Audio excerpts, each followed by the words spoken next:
எப்பேற்பட்ட சட்டங்களை எழுதி கொடுத்தார் தெரியுமா? ஆச்சரியம். நமக்கு தெரிஞ்சு 10 கற்பனைகள் தான், அப்படிதானே? 613 கட்டளைகள், ஒவ்வொன்றும் முத்து மாதிரி. அந்த சட்டத்தை எடுத்து தான் இந்திய சட்டம்லாம் எழுதியிருக்காரு அம்பேத்கர். இந்தியாவுக்கு 10 நாட்டுக்கு எழுதி கொடுத்துருக்காரு. அதெல்லாம் அதை வச்சு தான் மெயினாக வச்சு எழுதியிருக்காரு. ஹல்லேலூயா, ஹல்லேலூயா. அவ்வளவு அழகாக எழுதி கொடுத்துருக்கிறார். என்னென்ன சார், நிலம் அளக்குது முதற்கொண்டு, ஒரு குற்றவாளி தப்பிச்சு போயிட்டா எங்கே இருக்கணும்னு முதற்கொண்டு, ஹல்லேலூயா, எல்லாத்தையும் ஆண்டவர் எழுதி கொடுத்தார். மக்களுக்கு அவ்வளோ கொடுத்தாருங்க. சின்ன வயசுலேருந்து சாகிற வரையிலுக்கும் அவன் எப்படி வாழணும் எழுதி கொடுத்தார். பணக்காரன் முதற்கொண்டு, அதிகாரத்தில் இருக்கிறவன் முதற்கொண்டு அத்தனை பேர் வாழ்வதற்கும் தேவன் எழுதி கொடுத்தார். ஹல்லேலூயா. அன்னைக்கு எழுதி கொடுத்ததை இன்னைக்கு வரையிலும் படிச்சுக்கிட்டு இருக்கிறோம். இன்னைக்கு வரையிலும் மாற்றம் கொடுக்கிறது, இன்றைக்கு வரையிலும் வாழ வைக்கிறது. இந்த வார்த்தையை வச்சு தான் நான் வாழ்ந்துட்டு இருக்கிறேன். இந்த வார்த்தை தான் என்னை பெரியவனாக்கியது, இந்த வார்த்தை தான் என்னை ஆசீர்வதித்தது, இந்த வார்த்தை தான் என்னை உருவாக்கினது. ஹல்லேலூயா. இப்போ அந்த வார்த்தையத்தான் நமக்கு புரியாமல் போயிடுச்சு. உபவாசிக்கும் போது எதெல்லாம் கேட்கறதுக்கு பதிலாக வார்த்தையை கேளுங்க. அவர் சொல்லிட்டா போதும், அவர் பேசிட்டா போதும், அவர் நினைச்சிட்டா போதும். ஹல்லேலூயா. இயேசு கிறிஸ்து 40 நாள் உபவாசம் இருந்தாரா? 40 நாள் உபவாசம் என்ன பண்ணார்?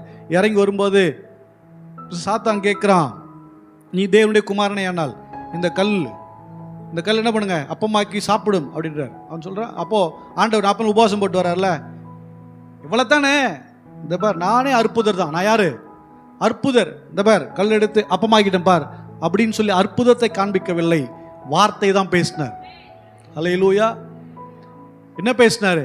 மனுஷன் அப்பத்தினால மாத்திரமல்ல, தேவனுடைய வாயிலிருந்து புறப்படுகிற ஒவ்வொரு வார்த்தைனாலும் பிழைப்பான். அப்போ அந்த உபவாசத்தில் எதைத்தான் மெயின் பண்ணியிருக்காரு?